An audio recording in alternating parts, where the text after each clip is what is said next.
Time is now currently 6 p.m. on this August 25th, 2026. Our typical school board number 406 regular board meeting will come to order. Director Larson, if you would lead us in roll call. Dave Larson, Director, District 5. Judge Proctor, District 4.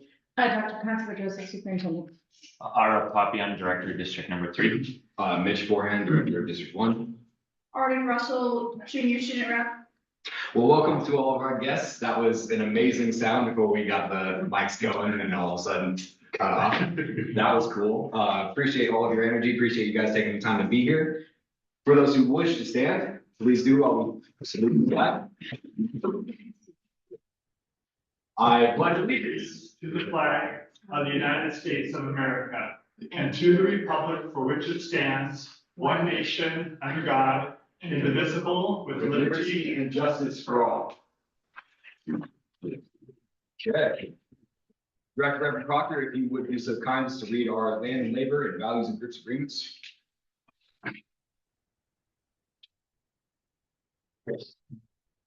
We in Tukwila School District acknowledge that the land where we teach, collaborate, learn, and play is the traditional land of the first people of Seattle, the Duwamish and Muckleshoot people, past and present, and honor with gratitude the land itself and the Duwamish and Muckleshoot tribes.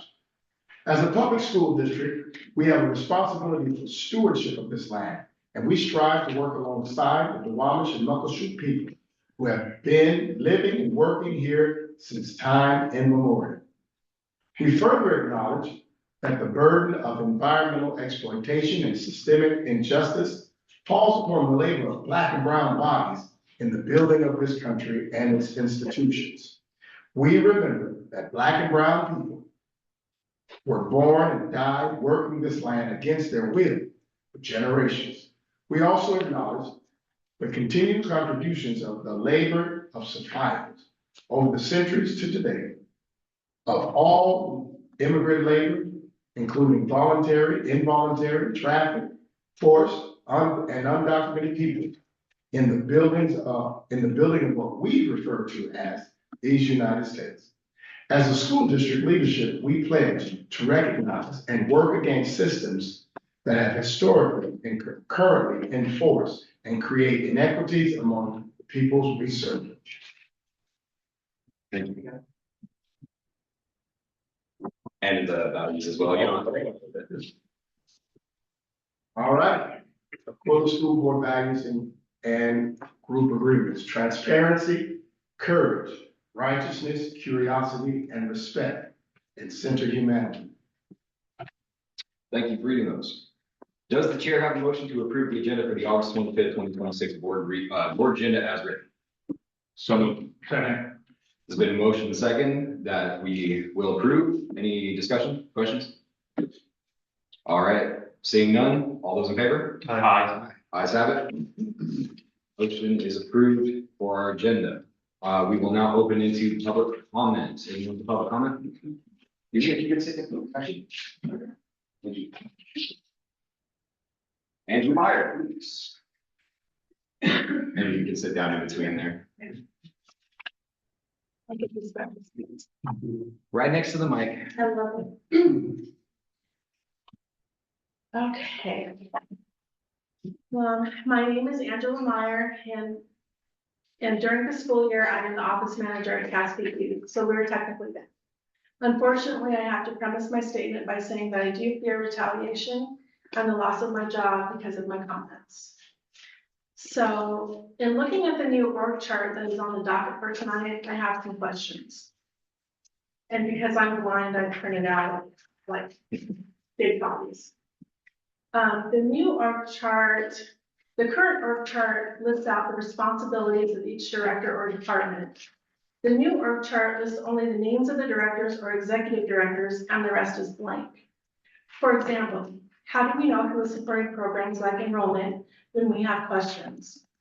When we send emails to district administration asking a question, it's because we have exhausted our normal avenues and need guidance from a district administrator. There have been many times when an email has been sent asking a question and the response has been to please remove them from emails.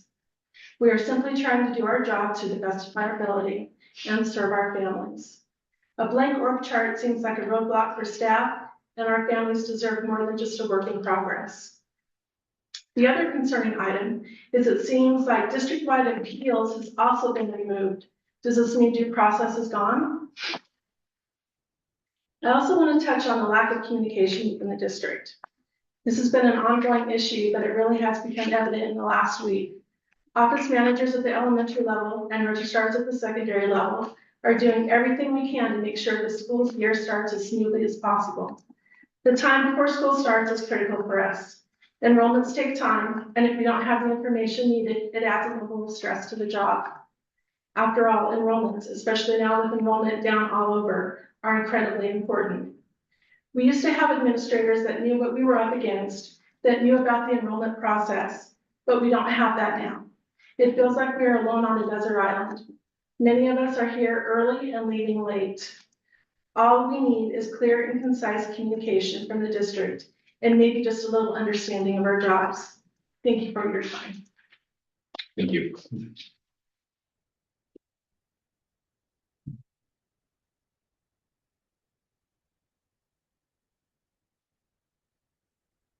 Okay, any other comment?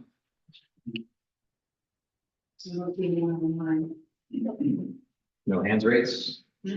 Director Proctor, did you have something to say? No. I saw it in the, I was just going at scrutiny. gotcha, just wanted to make sure. Don't put me in there. Just want to make sure. Okay.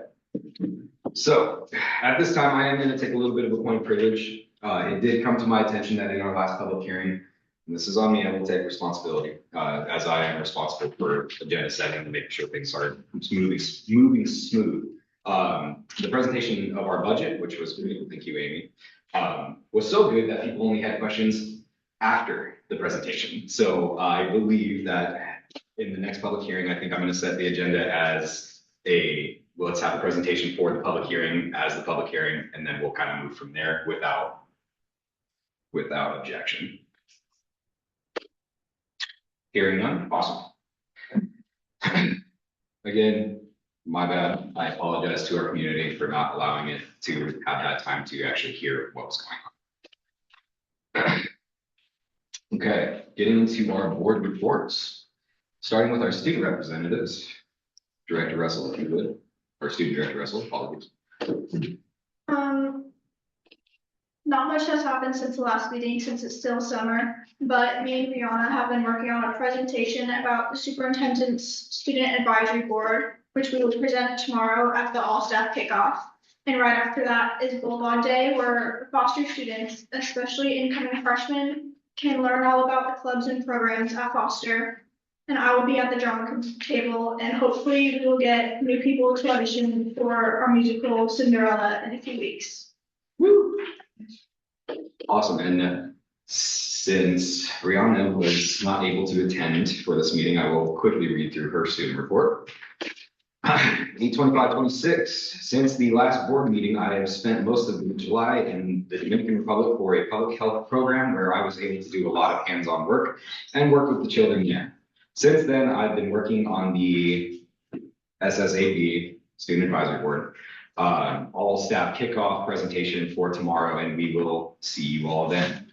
Below are some photos of my trip. I don't know if we want to pull those up or keep them private for public reasons. But it's super cool. They got this chance to really go out there and represent us at Pipula, and it looks like they had a lot of fun. So beyond that, the superintendent report. I'm gonna go first. I want to finish. Oh, yeah. Okay. I'll go first. Good evening, everybody. Board of Directors, staff, and members of the Tukwila community. First, I want to begin by sincerely thanking everyone. So just for people who didn't know, I had surgery the last week in July. So I was out for 2 to 4 weeks intermittently, and this week's my first full week back. So I just want to thank everyone who reached out, wish me well, the staff for taking on all the responsibilities, and just I'm very grateful for everyone's grace during that time. I also want to highlight our summer school programming. Summer school began the second week of July to the whole month of July to the end. And this year we required a lot of adjustments, mainly because the grant that we received, which was wonderful, but also had a lot of strict requirements.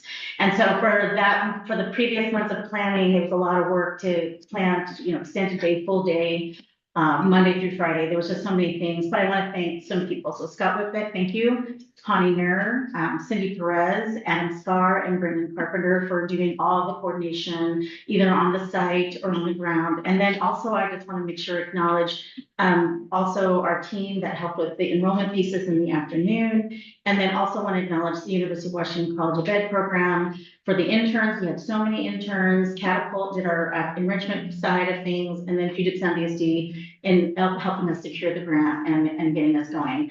I will say that Puget Sound ESD did a site visit, and they told us that our program was exemplar to many of the programs around the area, so that was good. So that means that we'll decide about if we get the grant moving forward, so, because it's year to year. I also want to thank Deb Core and Jamie Farnham, who were some of the lone people sometimes taking care of some of the questions and answers of parents' responsiveness and supply ordering. So thank you very much. A couple quick announcements: Special Education Safety Net. Andrew and the team, they've actually now is receiving $910,000 in safety net dollars to support our most neediest students coming forward that's for 25-26. And our submission didn't have any technical errors, so which is a testament to the work of the team. HR and staffing, they just continue to be strong applicants. We're continuing to hire. They're working with the principals and staff to make sure that any remaining teaching and paraeducator vacancies are being filled before school starts, so thank you. They're also onboarding new staff and supporting them with benefit enrollment conversations. And then, as you all know, bargaining, we continue to bargain collaboratively, and there's a few days left on that. So I want us to make a statement about public comment. I just want to make sure that the public is aware of our public comment page on our website, which provides guidance for public comments, and they are welcome.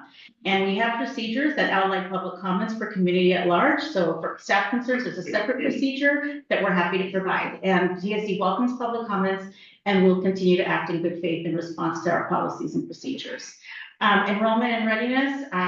We had our enrollment event. We're rethinking how to do enrollment. That's a conversation we're having. And we also participated at the Touch a Truck event at the South Center Mall, where we also did online enrollment that event as well. And then speaking of start of school, so as you said, we have our fall staff kickoff tomorrow for staff. 9 a.m. It starts at 9 a.m. So get there around 8:30. Foster High School pack, followed by the Bulldog Day for the scholars at Foster High School, and then Showalter's Back to School Bash is September 1, and then we welcome all our scholars back on September 2nd. There's a lot of happening, there's a lot of partnerships, lots getting together, and we just thank everyone for all the support that they give to schools. Perfect. Director Larson? So we spent some time working on the state organization funding and equity work group. This is a work group that was set by the legislature to provide some recommendations to improve the funding system to make it more equitable, that it's student need based kind of thing. And I wrapped up that work advocating for the various improvements to the funding system, including, increasing the high poverty LAP learning assistance program, adding support staff, funding of support staff for things like our quality engagement specialists and community family liaisons, smaller class sizes for high poverty schools, added materials, supply and operating costs for the categorical programs, that is learning assistance and ELL, and then the transportation safety net, so we can get funding to get our McKinney-Vento students to and from school. So those recommendations were given to OSPI. OSPI is working on producing a document summarizing all these things. So Rose was on the last call we had on that. And we're now just going to sit and wait to see what OSPI does with all the input in terms of I've been told that they're going to include all the various ideas, and then they'll submit it to Chris Strakal, who's the superintendent of public instruction, and he'll decide what he wants to take or not take. And so he's committed, I think, to coming out with something in September, which will list his recommendations out of this. So there's that. It'll be very interesting to see which ones he decides to try and advocate for, and which ones he decides to push aside. And then after that, then the governor's budget is coming out in December. So we'll see what the governor takes from all of this, if anything, and then to the legislature. So there's lots of steps in the process, but I'm pretty happy that at least, you know, we were there advocating for our positions, and we'll see what happens to them, whether they take them seriously, or they probably are not going to take them all, but hopefully they'll take some of them and we'll get some improvement in the funding system.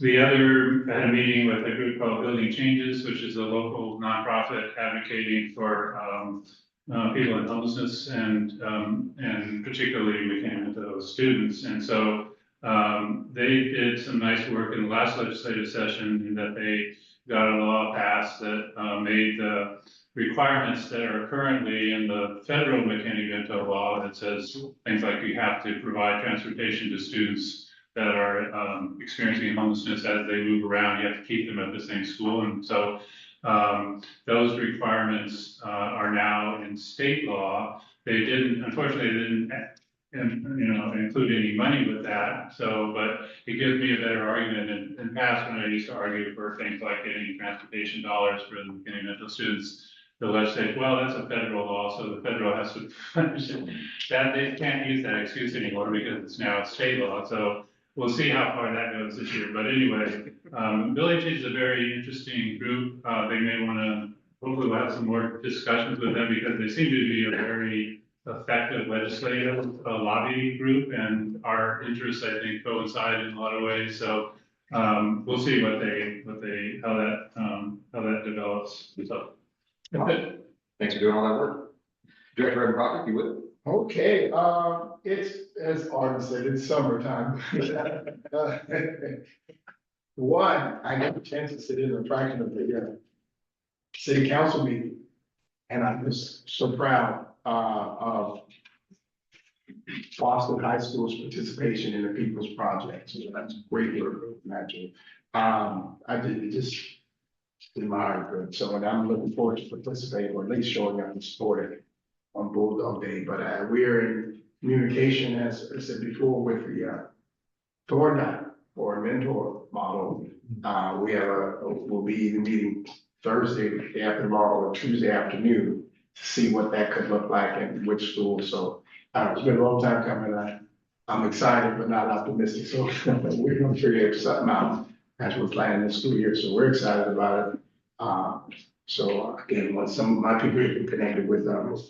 Herder. That's right. So we're excited about possibilities and see if we can get some wraparound support for some of our scholars. Thank you for doing that work. Appreciate you. Very proud. Hi, everyone. Summer's almost over, so excited for the school year to start. I've seen a lot of news regarding enrollment, also updates for the bus route for students. Last week, there was, as Superintendent Dr. Pedrosa mentioned, there was a Touch a Truck event. My family was able to attend. Unfortunately, our school district board had a retreat on that Saturday, so we were all involved in, aligning regarding our values and Rupert agreements. So what you see here is pretty much making sure we as a collective group are well versed on our mission statement. So that was a good recollection to just be sure that, hey, September is starting and school is going to come just in a couple of weeks. I do plan to attend the All-Staff Kickoff, which will happen tomorrow. So thank you for the invitation. Hopefully everyone's happy to see one another. I know my little brother who's in elementary school was like, yeah, I'm so excited I can finally meet my friends again. So it's a joy to see that. And then as far as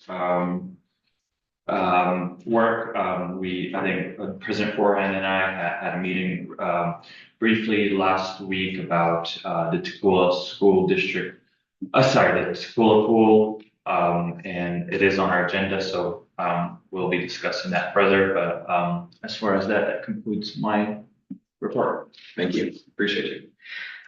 All right, into mine. With our all staff kickoff event coming up, I do want to thank all of our employees for all the great work that they do here to ensure our school has the resources they need, especially to our teachers who are the front lines to ensure each and every student has the resources that they do need, and to the administrators that help them get there. I'll hold the rest of the speech for tomorrow, so y'all don't have to hear it twice.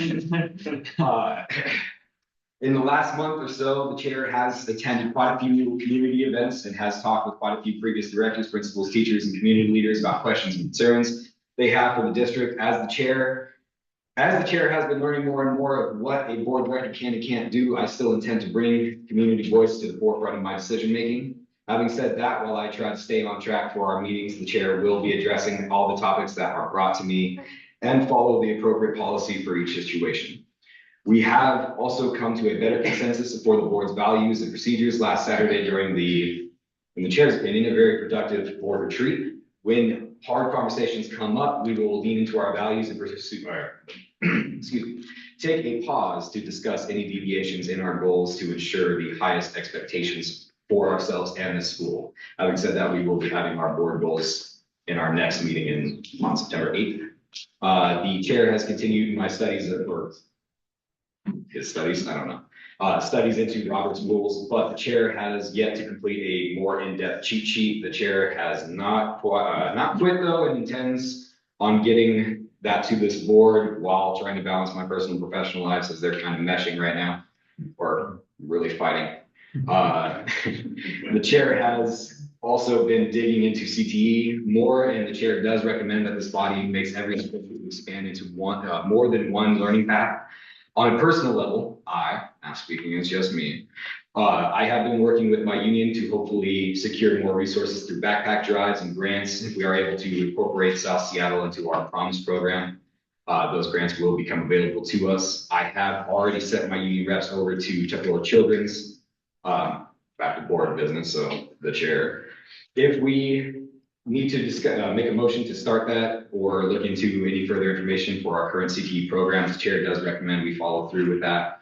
And the chair will bring that to agenda without objection. Seeing none, I will bring that to our next agenda.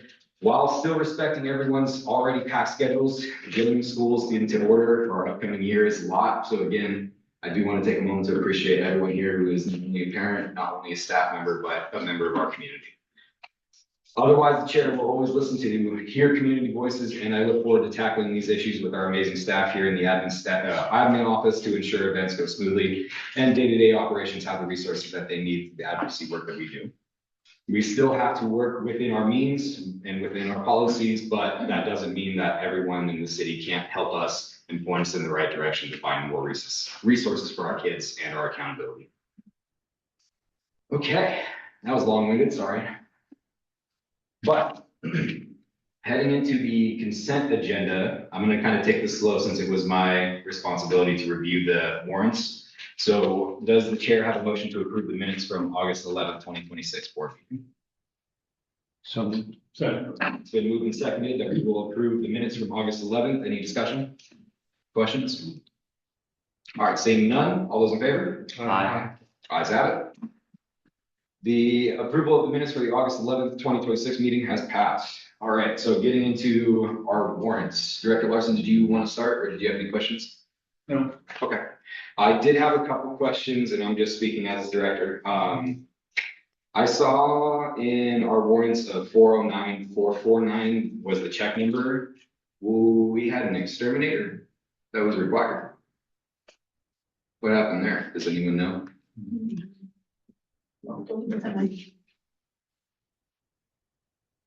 Hi, Amy Fleming, Executive Director of Finance and Operations. So it's common for us to hire exterminators. We do pest control throughout the district, mostly ant abatement, because of course with all of our trees and everything, ants are the problem.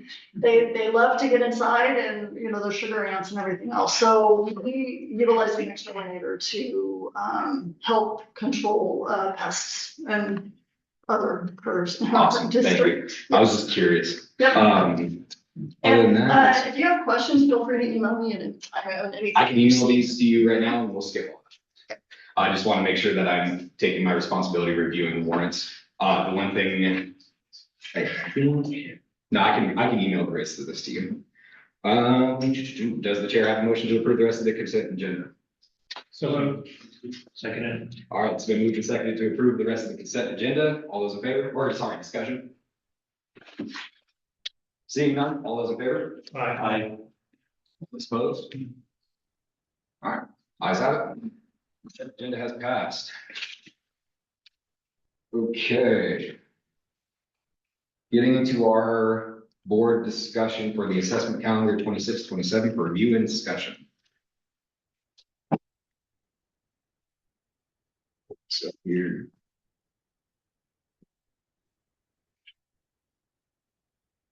So we just had the one question. Do we have any further discussion? All right, seeing none, we will move into our next agenda item, which is our summer school report. This one had just one question. Any further discussion? Do you have anything, Director Edenhofer? No. Okay. My understanding is that information will be available until November, right? Yeah, it looks like it. Yeah. October. October. In the morning. Oh, wait, It's mid-October, yes, sorry. Rock and roll. Awesome, all right. Moving along here, appreciate that. All right, TSD, TPM, PD lease review.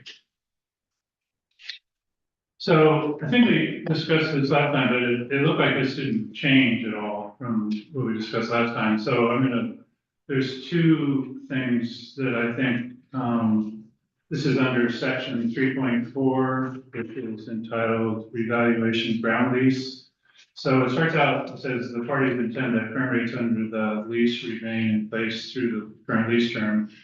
The problem, there's actually two leases. There's a 2011 lease, and then there's a 2017 MOU, which goes on top of the lease. Okay. And the main difference is the original lease had, monthly payment plus or minus $1,000 and something like that. And what happened in 2007 is there was a slot.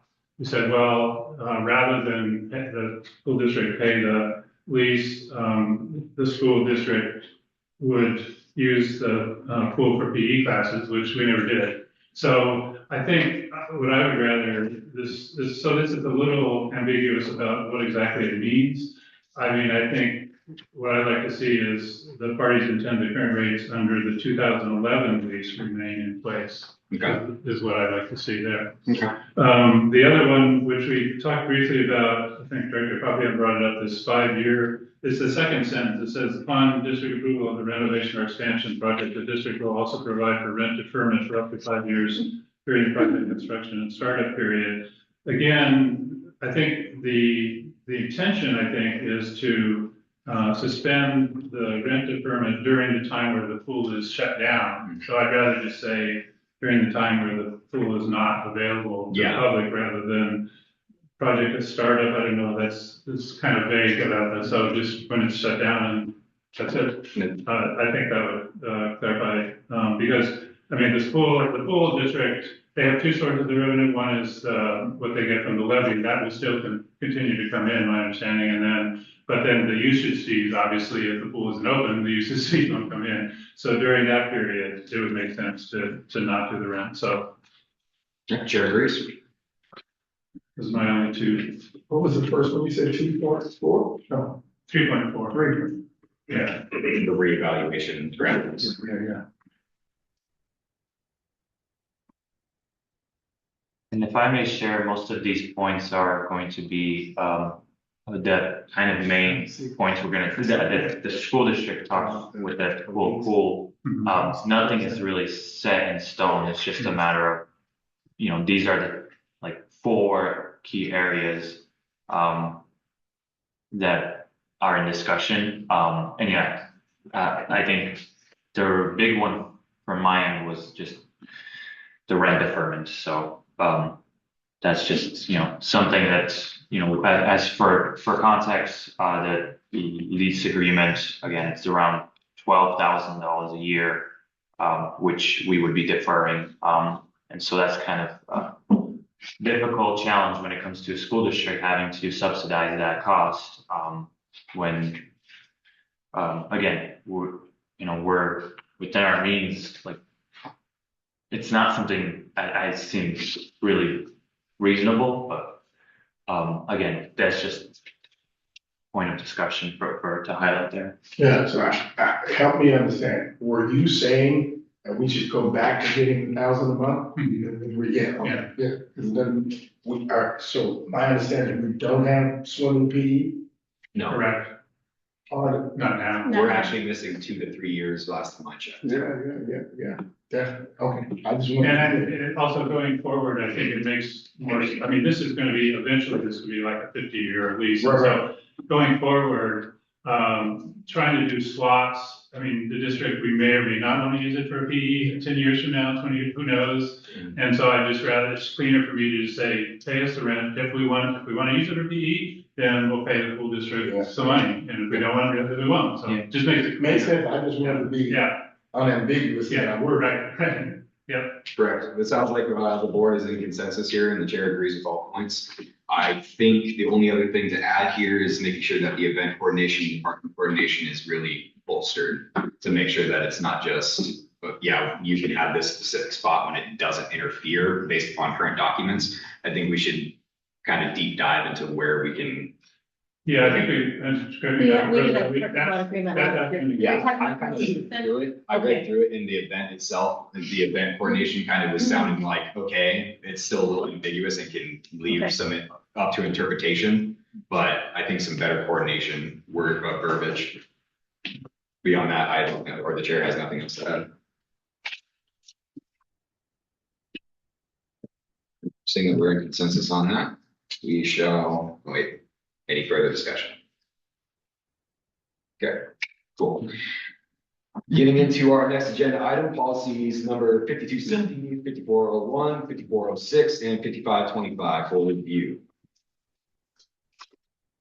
Just to be specific, this is 5260 personnel records and with track changes. 5401 is sick leave with track changes. 5406 leave sharing with track changes, and then 5525 is the professional civic and service organization membership with track changes. And to my knowledge, this is just updating based upon new state law or laws to standards, or the chair's interpretation. Good evening, Aaron McDonald, HR Labor Relations Tech Services, he, him pronouns. Yes, so WASDA sends over recommendations to us, and then we implement that information into our current policies and make those updates. Perfect. The update for 5525 professional civic and service organization memberships was responsive to the board discussion on the document that was provided at the August 5th meeting. Yeah. And yeah, sorry, and that's in the memo. Perfect. Do we have any discussion points on these review? It's very cut and dry. Okay. Seeing no further discussion. One more time, any further discussion? Okay, seeing no further discussion, let's head into our WASDA General Assembly voting. So, the General Assembly of the Washington School Directors Association is going on September 19th, Saturday. I'm going to be the representative, and what we usually do, so you should have gotten in your email, and if you didn't, it's included here as an attachment, is the General Assembly handbook, which is this piece of which includes like 75 different things we're going to vote on. It turns out about a third of them are just kind of cleanup of things, of existing positions that aren't really terribly significant. What I wanted to do here today was just kind of make people aware of this. If you want to discuss any of these items on the table of contents, you can see the full list of the 74 items. If there's anything that you're interested in, you can look at the details in there. in the, I would say in the next meeting, we can have agenda item, give people time to look through. If there's anything anybody wants to discuss, I'm happy to discuss them either if you want to have a one-on-one meeting or whatever. And, I'm gonna, generally what this consists of is there's two sets of things that WASDA has. One is called resolutions and one is called legislative positions. Resolutions are kind of belief statements of WASDA, and there's a committee that deals with that in terms of keeping those up to date. There's probably 100 of those. Although this is gonna, there's a cleanup in years, it's gonna reduce the number, but the other one is the legislative positions. Those are things that are tied more to specific legislative lobbying that we want the organization to do. And I'm on the committee, the legislative committee that looks at that one. So I've been through all these, all the legislative positions at least. And you'll notice on each one of these up at the top, you'll see if it's a resolution, it'll say resolutions committee recommendation. And if it's a legislative position, it'll say legislative committee recommendations. So the committees all look at these and then come out with a recommendation for do pass or do not pass. These things originate with school districts. Any school district can submit one of these. We've done it in the past. We didn't do any this year. And so just, I assume everybody, that nobody wants to spend 2 hours and go through every one of these. No. And so that's what I say. I'll just let you guys look through them. If there's ones that pique your interest, I'm happy to talk about them, or we can talk about it at the next meeting, and you can give me some direction. Otherwise, I'll vote on what kind of makes sense to me. I will just to give you an idea, I'll talk about one of them briefly, because most of them, like in most legislative things, are not particularly controversial, so they get through quickly. But there's one, A63, which is on page 110 in the document. This is one that was submitted by Seattle Public Schools, and it's entitled Gun Violence Prevention. This one is particularly relevant to Seattle because, as you may know, a couple of students were shot in the last few years, one of them on campus at Union High School, and then just a year and a half ago, there's two students shot out of Rainier Beach, and which gets kind of close to home for us because one of the students was at Foster High School playing on the basketball team the year before. So anyway, Seattle put together this position about different things that you can do to try and reduce gun violence in young people. And there's a whole list. I won't read them all, but it was interesting when we discussed this in the legislative committee. There's the reason this is controversial is because their original proposal, this is kind of a gun rights issue, which gets some people in Eastern Washington kind of excited. The original thing was there's a statement here, limit youth access to firearms. The folks in Eastern Washington said, well, some other school districts have speed shooting teams, for example, and so they were kind of objecting to that. So Seattle went back and changed the word to limit unauthorized youth access to firearms. So that was the original intent is to, fine if people are trained in safety and all that. Then it's interesting, this one came back through the legislative committee and it passed by just a little bit. I'm not sure all the folks in Eastern Washington were completely convinced that did. But so this, just to give you an idea, this one will probably have discussion, a fair amount of discussion on both sides in the legislative committee. And my intention is to vote to approve it and support this position to kind of do whatever. And all these positions are just to kind of direct the WASDA lobbyists to, when they talk to the legislature, this is what we want you to be talking about. This is what we want to support. This is what we want you to be, these don't make any laws. They're just, directing the legislative or the advocacy staff how we want them to advocate for. So anyway, that's just an example of one that's controversial. Like I say, vast majority of them won't be controversial, but anyway, so if anybody has if there's any particular, occasionally when we've gone through these, somebody will have an interest in one or the other, and that's, like I said, I'm happy to meet with anybody and talk about it in detail, or we can just, the next meeting can talk about it as well. Perfect. Any discussion from our other directors? I'll just maybe just do a comment. I work for Seattle University. Yesterday we did a public safety training for an active shooter Right. response. So it was led by from I can't recall the school district name, but again, it was something that I think was needed for I think staff and what would happen during the lockdown. So. Yeah, I think that's a really important issue to bring up, and hopefully our school district is also, has some capacity for what to do when, there's a, area of concern that's just, God forbid that ever happens, but. And we do, and it does, our safety plan, I think that's the safety plan. Right there, with that, anyway, that comes up before us every year, so we can definitely talk about it then, but there's plans for all that stuff. Yes. Correct. And the chair did see online that there was only an option for our representative to join into that Zoom. Is that, am I mistaken? Because we talked about that being okay. You talking about the General Assembly? Yeah. Oh, yeah, I'm gonna be the voting member, but any board member can come in. It'll probably be all day Saturday. You can drop in whenever you want and see what's going on. It's all a Zoom meeting, right? I'll probably schedule a one-on-one with you. I saw some of the permanent positions were up as well. I was kind of curious on what's going on there. And the chair, I should stop saying that.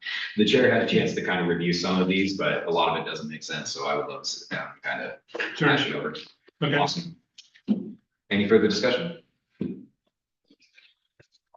All right, seeing none, getting into presentations, our WSIF. Okay, so, I wanted to just kind of talk about, some of the details. Washington School and Framework is a system that was, created by the Washington State Board of Education a number of years ago. And I was involved in some of those discussions, and some of the things that I wanted included in this got in, some of them didn't. And I'll talk a little bit about that, but it's probably the best system that we have in the state for kind of rating how schools are doing, in particular relative to each other. And it's a scale of 1 to 10. So it's a scale of 1 to 10. Yeah. And I'm going to talk a little bit about, there's definitely some inequities in the system, and I'll talk about what those are, but I think it's worth looking at because it involves not just one measure, it's a bunch of measures and they're weighted. And so, any one measure, as we know, is not going to be a fair representation. And this one has its problems too, but at least it includes a number of different measures, which make it, I think, the most interesting one that we have in the state. And it's also averaged over 3 years. So it's not if you're a flash in the pan and 1 year you're really good, 1 year you're really bad. It smooths out that. So it has a couple of things that I think are good. And it consists, of a weighted average of several of the measures. So starting with, and it weights differently depending on whether you're K-8, so our elementary and middle school have one kind of weighting or rating system, and the high school has a different one. But here's the kind of the weighting. So they take into account, proficiency. So by taking the state smart balance test, both the reading and math, and are you at grade level, 40% is proficiency, 50% is growth. So this is the one that I advocated. Actually, I would like to see a bigger percentage on growth, because proficiency is almost directly correlated with income levels of the students that are being served. And so growth is not that way. And so what that does is it kind of biases, it makes it very hard for high poverty schools to get up into the 6 to 10 range, because the proficiency is 40%, and then 5%, which is another growth measure, is the EL learner progress. So that's the percent that are achieving, the ELL students are achieving growth rate fast enough to exit ELL status. And this is one that's really important. We follow that one, look at our students on that one. And then the 5% is a regular attendance. So it's not a bad mix. My only criticism of it is I think they put kind of too much emphasis on proficiency, and which means that it's very hard for the higher poverty schools to get the higher ratings. But anyway, that's the K-8 system, and then the high school, we go to the high school rating. So that high school is a little different. So high school, that's 30% is proficiency in 10th grade reading and math, and but most of it is the graduation rate, and then a little bit for progress, a little bit for 9th grade on track, which is I think a big one. We watched that one pretty closely, and then also the 5% on completing dual credit, and then regularly, so attendance, 5% on attendance. So those are the different ratings, and then so go to the next slide. So here's where our schools ranked in. So I took rather than taking all the schools in the state, I wanted to compare us to kind of peer schools. So I took all the schools that are high ELL and high low income. So over 30% of the students are ELL students, and over 70% come from low income families. And I took the ones only in Eastern or Western Washington. And the reason I did that was in Eastern Washington, almost all the high ELL schools are almost predominantly Spanish. And so in Western Washington, like our school, we have 80 different languages, and Federal Way has 100. And so that's a different kind of educational issue than just kind of one other language. And so I took that group, and it turns out there's 99 schools in Western Washington that fit that criteria. And here is where our schools came in that rating. You'll see the top ones. Pickle Elementary, 5.5, and this is scale 1 to 10. It's very, very hard. I'll show you the top 20. It's very, very hard for any high poverty school to get over, much over 5, maybe 6, and I'll show you the list of the 20 or some that did, but that's really, really good for finishing number 9. Fletcher High School, which is of these 9 schools, Fletcher High School is the highest rated high school in the group. Got 4.45, finished 20 out of all the schools, but the highest rated high school in that group. And then Thorndike, and then Showalter, and then Cascade View. And then, so just to kind of show you, so this is the top 20 schools, and it's always, one thing, the other thing that's interesting about this index is it's a way of looking at other schools. So who's doing really well, and then what are they doing? It's really good to look at what they're doing. So you can see the top rated school is Rainier Prep, and we've talked about them quite a bit. We know what's going on with them. It's a middle school up in White Center, and I've been up to visit them.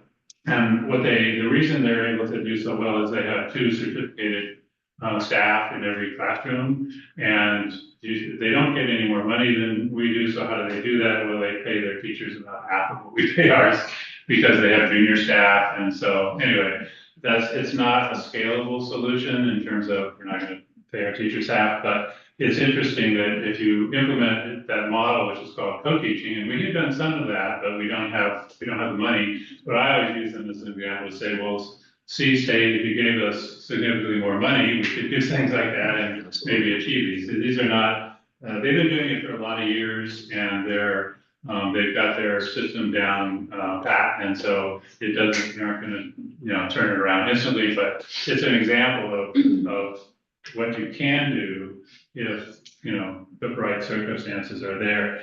The other interesting one for me was there's three schools in that top 10. Just right above Pickle Elementary, they're in the Everett School District, or 4 of them actually, 4 of them.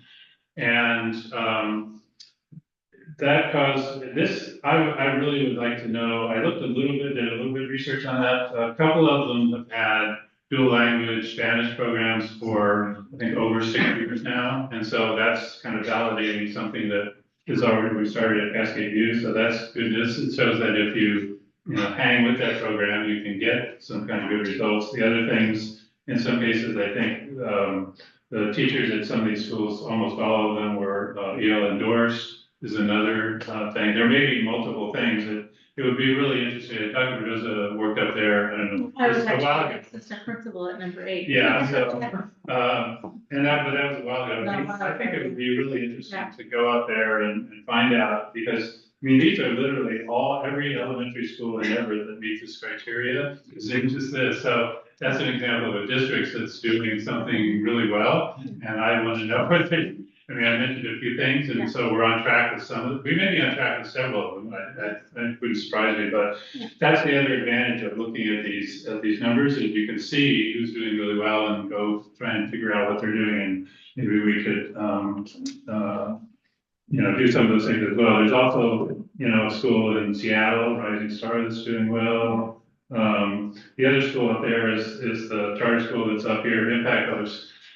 Now, we know a little bit, a few years ago, KUOW did some looking at that school, and we know they're kind of cheating in ways. They're holding people back, so their scores go up. So I wouldn't pay too much attention to them, but anyway, so this one of the things I like to use these scores for, is to find out who's doing really well, and maybe we can go learn some things from them. Actually, Federal Way's got some schools down there that are doing well as well. And then the last thing I'll just talk about is kind of how are we doing? You just pop it, yeah, there you go. Kind of the trend in WSIT scores. So you can see the top line is Typical Elementary, and you can see that kind of topping out, which I think has a lot to do with the fact that it's, as I said, it's because of the fact that 40% of that score is just proficiency. It's really hard for a high poverty school to break through that, and so they find out. And then, Thorndike has, so the other thing the state uses this index score is to award some awards, recognition awards for people that are growing fast or closing gaps and things like that. And Thorndike actually won. You can see there, they pumped us quite a bit. They didn't win one this year, but they won one last year. So you can get, that's the other thing they use this for, is finding some schools that are doing well in terms of growing students. So, and then if we go to the next one, Foster, again, there's kind of a cap on how far you can get sometimes. I think Foster's always been kind of consistently pretty high, and Showalter, since we've had, Showalter's interesting. I'm not exactly sure why there was such a downturn but anyway, new principal has come in, and I know she's doing some things that are starting to turn around, and we'll see. The other thing about this data is, unfortunately, OSPAC comes out with it in May or June based upon the previous school year. So what we're looking at is not the 25-26 data, but we're looking at the 24-25. So it's kind of, it's a fair amount. It's a little later than I would like to see it, but I think this is worth looking at every year to keep track of how we're doing, because I think it's one of the better measures that the state provides. So if there's any questions, I'm happy to answer otherwise. I think we've got it on the list for seeing it on a yearly basis in May-ish, which is when the state produces them. Awesome. Well, thanks for that breakdown. Thank you. Any further discussion?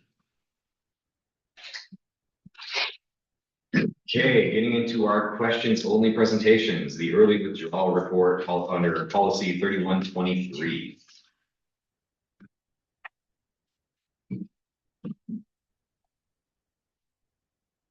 So I guess the only,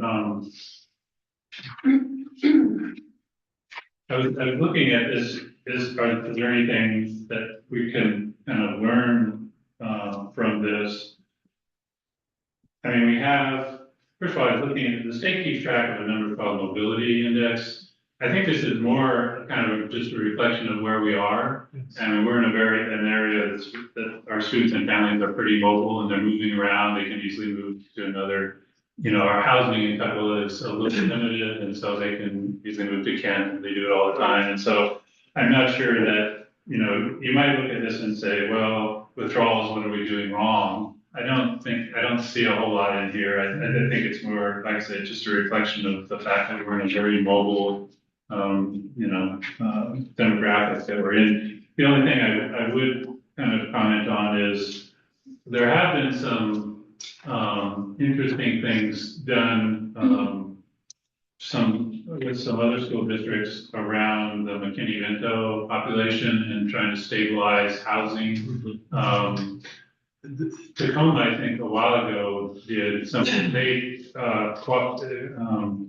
partnered with their housing authority down there to develop some affordable housing for, families experiencing homelessness, where the families could move in there, and then as long as they stayed there, they get, really low rent or something, which tends to stabilize the family, which means the students aren't moving around as much, and which would ultimately save us, because then we would have to send buses all over the place. So anyway, we've at various times, I think, talked to King County Housing Authority.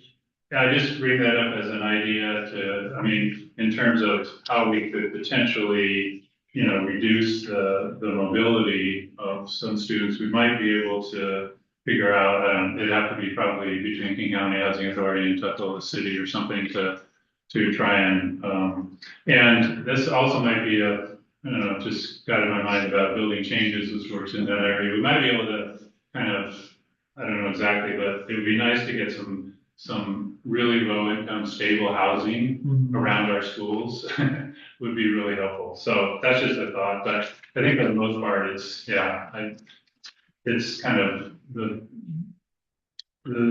high withdrawal and so forth is just, it's where we are. Right.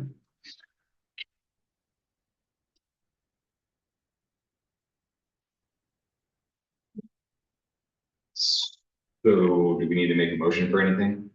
No. Just statements. Just as a quick reminder, we want to make sure that we are keeping our questions related to the questions that we answered beforehand. Beyond that, any further discussion in 3123? I did not see any questions, so we'll go ahead and switch this forward. Getting into our annual report, order policy number 3241. This one had quite a few. I think some of these we may need to make a motion to get additional information. Some of the things pertaining to page 8 and 9, 10 and 11, and also 12. I understand that we need to make sure that we are getting this in a timetable that is able to be put out there. So right now we are currently set for a September 14th, 2026 newsletter. I don't know if there's a motion that needs to come for these reports. No, okay. Well, yeah, the issue that I have, so we, at the last board meeting we had, we approved the kind of, what was it, things that need to be in reports. I guess it wasn't, Scott reflected this, purpose, we had a template for SIP and we had a template for reports, and one of them is 3 to 5 year trends. And the one I'm concerned about with this one, so this is the discipline data, and we see this continuously, is that Black students are disproportionately disciplined, male students are disproportionately disciplined, and special education students are disproportionately disciplined.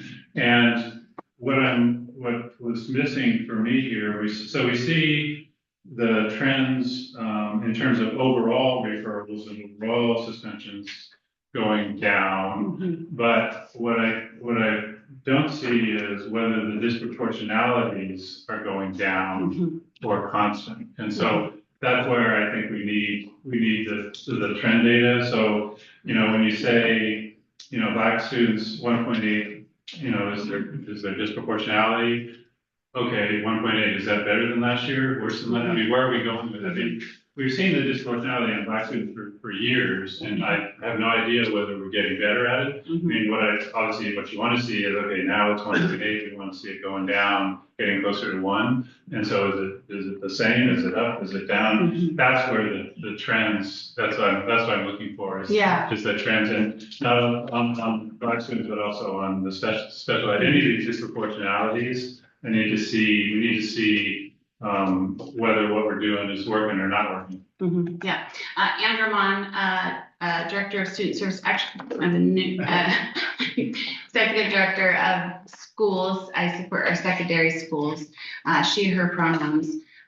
Yes, so, and I do, was not able to get those answers yesterday due to constraints of other large priorities, but I will get those to you, and I have that information to be able to send with Dr. Pedrosa's weekly reports. But we agree with you that seeing those trends over time is important, especially the disproportionality, because it is right that while the exclusions are going down, the referrals are going down, the disproportionality is not going in that same direction, and that is problematic. And we do see that, and we recognize that. And so I can make sure that you all will have that updated data for sure. I also just want to take a moment to acknowledge and apologize to Dr. Fremstad and the Cascade View community, because on the very last slide,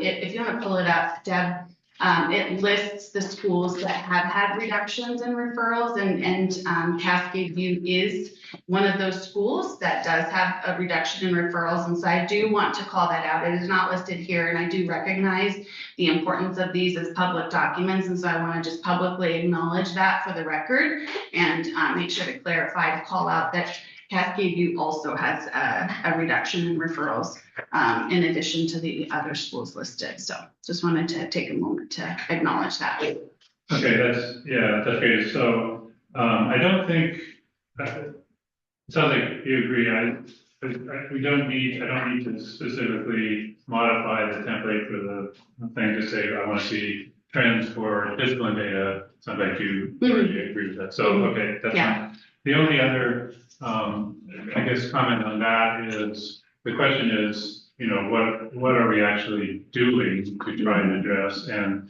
I mean, Director Proctor has talked about the mentor program at Barnett. That's great. That's a good thing. The other one that came into my mind was the Urban League. So they've been working up at Foster for a while, and I don't know, I suspect they're doing things in this area of Black students getting diagnosed, but I don't know that.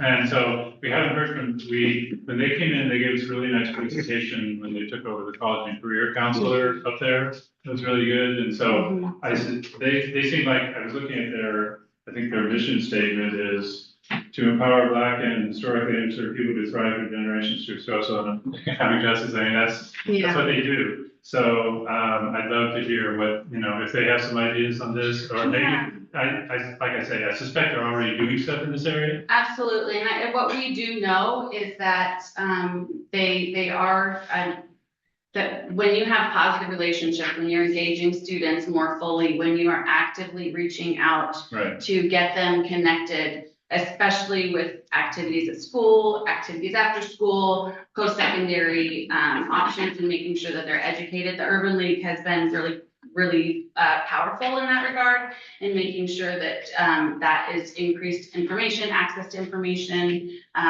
help with like the support of like coming up with those plans for post-secondary goals, and all of those things do, while it might not be like this is a direct practice towards reducing discipline, it is, because it's forming relationships and it's engaging students and it's getting them tied into activities that are going to further promote their overall goals for what they want for themselves, what their family has for their priorities for their future. And so they have been very essential to that work, and will continue to do so. And so, yeah. The other thing that, when we talk about these issues, so you're presenting it kind of at the district level, but the question, I think, a lot of times, this is kind of assumes that the same in every building and same in every classroom, which is almost never the case. And so I want to make sure that, you know, if there's, you know, significant disproportionality for that one building versus other buildings, let's focus on that one building. Or if there's disproportionalities in classrooms, and I know anecdotal data tells me that there are. I mean, I hear from parents of black males, you know, one year when the teacher was really bad, and then they got another teacher, and all of a sudden everything was great. So that's all anecdotal stuff, but so I think we need to make sure, you know, that we're digging down deep into that to find out, you know, this old 80-20 rule is 80% of the problem in 20% of the areas, and not just assume, because sometimes if you assume that it's all just district wide, then you might say, well, okay, we'll train everybody, and then that maybe it does something, maybe it doesn't something, but as you focus on where it's actually happening, then, Yeah, you know, absolutely. so anyway, I just want to make sure that's happening. Yeah, absolutely. Awesome. Okay, well, I want to make sure that we're staying on the agenda, so I'm never going to shut down conversation when we're talking about this proportionality of race. I didn't want to have that happen, but it sounds like the rest of that information will come out on September 14th. So thank you for sticking to your questions that were online, Director Larson. Moving forward, I will gavel down anything that is not on this list of pre-asked questions, just so staff has opportunity to prepare. I just want to make one comment on, I'm done with this discussion, but I do want to make a comment that the original intent of going to questions only, because I got it a number of years ago, was what was happening was staffing would come in and literally just read the PowerPoint to us. Okay. And so, which was taking way too much time for everybody. And so the portion of it was not to, as we had the discussions, not to kind of limit the discussion to just what were in questions. The intent of that was to avoid having the people just read the PowerPoint. So you seem to be kind of interpreting this as, you know, if I talk about, I mean, it should be on point to the discussion, and I'm fine with, you know, coming up with the data, you know, later on and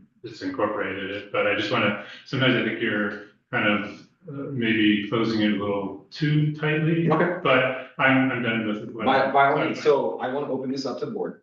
I want to take a moment to kind of take a point of privilege on this. With consensus of the board, I have no problem doing that. This is my current interpretation based upon policy and things that I've been shown personally. But if the board is in consensus, I have by no means power to do anything beyond that. So if we all agree that we want to open up that discussion for the questions only section and kind of shift my interpretation or the chair's interpretation, 100%, we can make a motion right now. And then it's fixed. Yes. Just carry on, and if we need it, we'll let you know. Okay, I will bring it to agenda item in the next meeting. All right, Thank you. thank you. All right, getting into our monthly financial statement. Or, yeah, July 2026. Correct.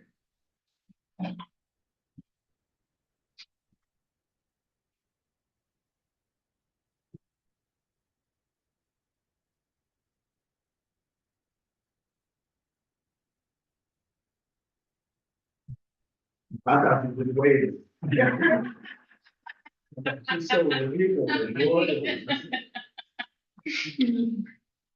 Cold. Okay, any further discussion? Anything that wasn't answered? Okay, seeing none, getting into our 2025-2026 financial forecast. I didn't see any questions for that one. Okay. Action items. First things first, approval of the human resources staffing report. Any discussion or anything that we'd like to add here? You want a motion now? Oh, yeah, sorry. Okay, so Hold on. Let me do this properly. So Yeah. apologies, I'm a long day. So does the chair have a motion for the approval of human resources staffing report? So moved. Seconded. It has been moved and seconded for the human resources staffing report. Any discussion? Seeing none, all those in favor? Aye. Ayes have it. The approval of the human resources staffing report has passed. Getting into the approval of the org chart for 2026, 2027. Does the chair have a motion for the approval? So moved. Second. It's been moved and seconded for the approval of the org chart 2026, 2027. Any discussion? Me. By all means. Okay, so I'm gonna give actually, the managers a copy of what's going on the intranet, since that came up in public comment. So that's a more, expanded version of the org chart. So go ahead, make sure you get to, Ms. Meyer, who made public comment, anyone else who, that's part of my copy. So, anyway, so I wanted to let people know that the expanded version is going to be on the internet once it's approved. So I wanted to make sure that that got answered, and the specifics around all the job titles and the roles and responsibilities are also listed, including district appeals. I just wanted to answer all questions, and that's all on that chart, and it'll go on the district intranet once that's approved. The other thing, I just wanted to give some historical, because it came up in questions in the question format. They asked a question about, one of the board members asked a question about, well, what's the historical pieces of this? I'm just going to give a little context. Just starting in 2023, when we had to do the reductions, we already had a presentation that our district admin was already below the state average for our size district. But we still took the hits like everybody else. And I wanted to make sure that we also responded to the financial circumstances that were in front of us. And that what we decided then as a team is that we would take on additional responsibilities from 2023 till 2026. So over the last 2 years, and I wanted to say that those were really tough conversations, because I had to talk to everybody and say, oh, I'm adding this to your department. And guess what? You're getting no COLA. And guess what? You're taking furlough days, and on and on. Those were very challenging conversations. So just to highlight, because it was asked in the meeting, so just to share, I took on the additional responsibility of secondary schools and programs, dual language, multilingual emergent assessments. Chief academic officer added responsibilities included summer school, early learning, highly capable professional learning. The director of student services added community mental services and discipline. The director of communications added the community liaisons, language access and equity leads. And then the executive director of human resources, and I'm not even touching the whole surface, but we added a whole department to him in the terms of the IT department. We did not touch the maintenance and operations side as much because they had cumulative coming and they had a book to balance and finances to balance. So we did not do that because they had plenty of work on their plate. So I just wanted to share that for context and historical context. I also want to recognize that the teaching and learning department took the biggest hit in terms of that work. And so in terms of that, I wanted to make sure that when we reorged for this year and had some funding to do that, that we did. I also want to stress that in this org chart, we eliminated all assistant superintendent / chief positions. We don't have them anymore. So everyone has been flattened org into an executive director role or director. So we took away all the assistant supes. And then the other additional piece to add onto that additionally is all of those 2 extra manager positions under teaching and learning are completely paid for out of federal and state grants. So it's not out of baseline funding at all. So I wanted to make sure that I clarified that to the public, because I know there's been questions circling around about that issue. So I just want to make those 2 statements around this org chart. We have up there who's going to be doing the appeals. All of that's set. If there is a mistake, we will fix it. But I just wanted to make sure that we do take very seriously our role in financial stewardship. But we also have to recognize that there were some things that I'll be honest, I did a decent job as a director of MLL. I could have done a better job, but it wasn't my only job, right? And all of us can recognize that we want to make sure that certain things like CTE, like the Horizon grants, like our direct grant, we need to make sure, especially in our teaching and learning, we have a strategic plan. We're not where we want to be. We want to make sure that those things get taken care of and that the compliance still happens and the reports and the OSPI pieces all happen. So, and I will say, I want to thank this team, because every time I've come to them and said, hey, will you take a furlough day? Hey, will you take a COLA? Hey, I'm adding another department to you. They've said yes. And so now it's time to give them a little bit of relief so that we can get back to what we really should be focusing on is teaching and learning in Tukwila School District. So that is our goal, and I just wanted to give that context around the org chart. But once the basic org is approved, then all of that, and that document will go in the internet and will be accessible to everybody in the system. Thank you for that breakdown. It's a great question. We could make the fonts slightly. But I know, yeah. I thought it was just me. No, not you. I It didn't was want to me. say anything. I'm No. I actually, when I get it sent to me, I have to put it at 150% font, so I know. I was like, I need longer. I'm saying kind of on one page, but I think there is enough room to. Yeah, we can mix and make it larger too. So anyway, but I just wanted to give that context for the history of that. Thank you. And there's still more work to do. So if we continue, we'll continue to evaluate, we continue to do all of that, but yeah. Perfect. We'll do it with the community behind us. Appreciate all of you for all the work that you do. Awesome. Any further discussion? Did we already motion second? Okay, any further discussion? No. Okay, seeing none, all those in favor? Aye. All those opposed? Ayes have it. The approval of the org chart for 2026-2027 has passed. All right, approval of the board calendar. Does the chair have a motion? So moved. Seconded. It's been motion second for the approval of the board calendar. Any discussion? All right, seeing none, all those in favor? Aye. Ayes have it, or sorry, all those opposed? Okay. Sorry. Ayes have it, approval of the board calendar has been passed. All right, does the chair have a motion for the approval of the policies number 1320 and 1732? So moved. Seconded.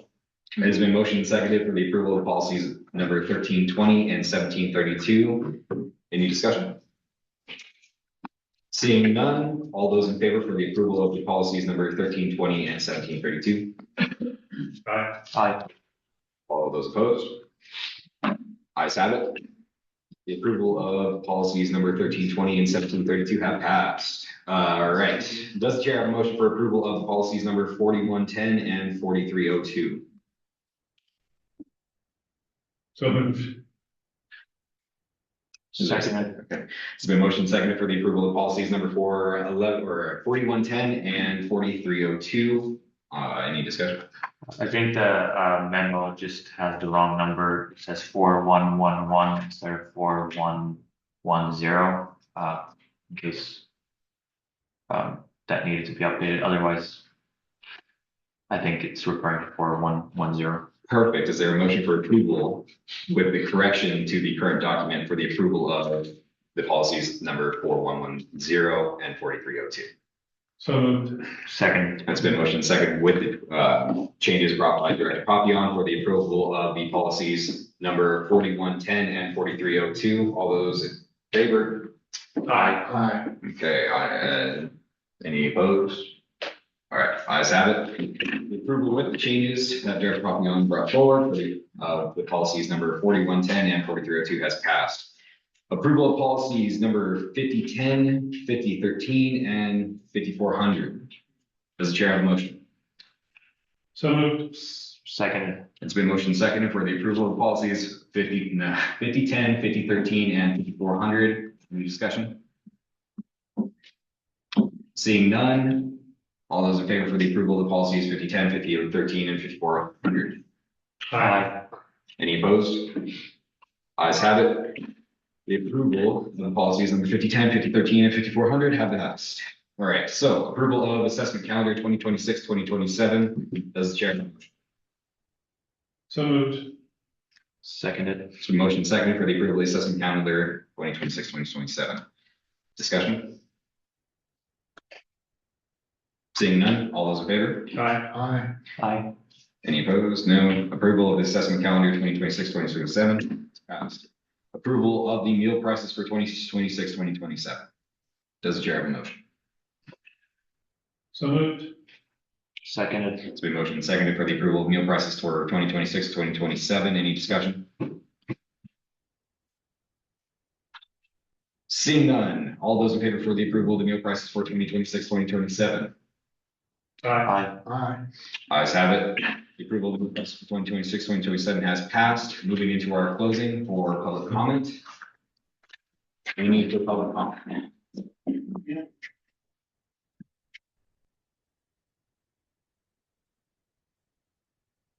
Ready? Yeah.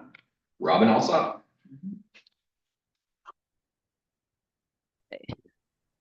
Okay, can you hear me now? Yep. Yes. Okay, well, good evening.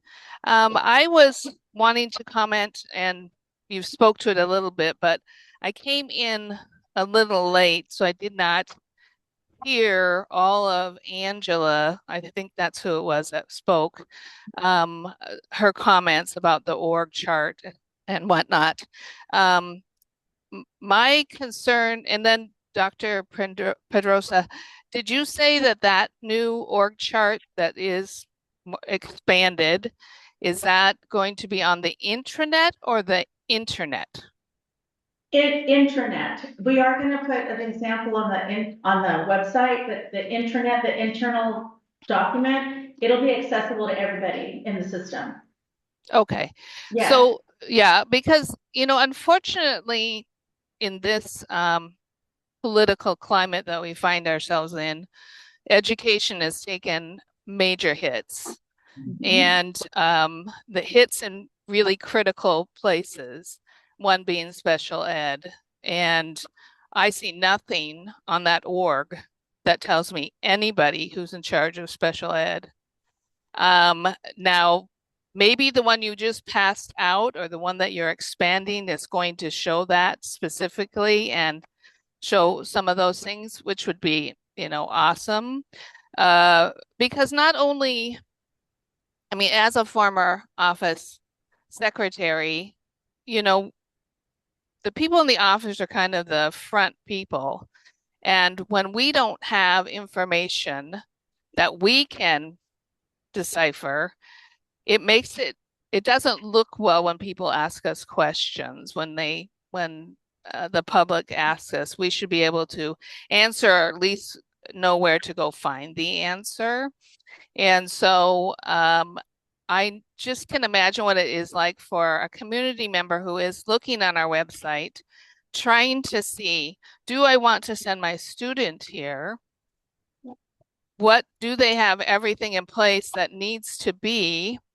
That's probably a place that they're going to look at. Like, do they have enough, people to handle, that are in charge of these different departments and whatnot. And, sadly, our enrollment has gone down and continues to, and appears like projections are that it's going to continue to go down. And that just is concerning to me, that we present ourselves at the district that is a good district, that is here to serve students and families and the community. And when we have poor communication, that is just a recipe for disaster, because that leaves open many, and it sounds like from kind of what you discussed that there's been a lot of questions that people have about it, the org chart. And so it just leaves people up, to their own ideas of what is going on, whether they be true or or not. And we don't want that. We don't want to be, out there presenting ourselves, not in complete communication. Robin, I'm sorry to interrupt you. I was just going to address. That's okay. I was going to address the question around special services. We are in the process of that. We're in the middle of that. Once we get confirmation of that point person, we will update the information so that everyone. Okay, that would be awesome. I would appreciate it. Yeah. And thank you very much. Have a good evening. Thank you. You too. Thank you. Any further public comment?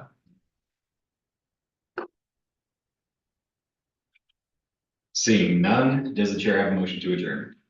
So moved. Second. So motion seconded for adjournment. Any discussion? Seeing none, all those in favor? Aye. Ayes have it.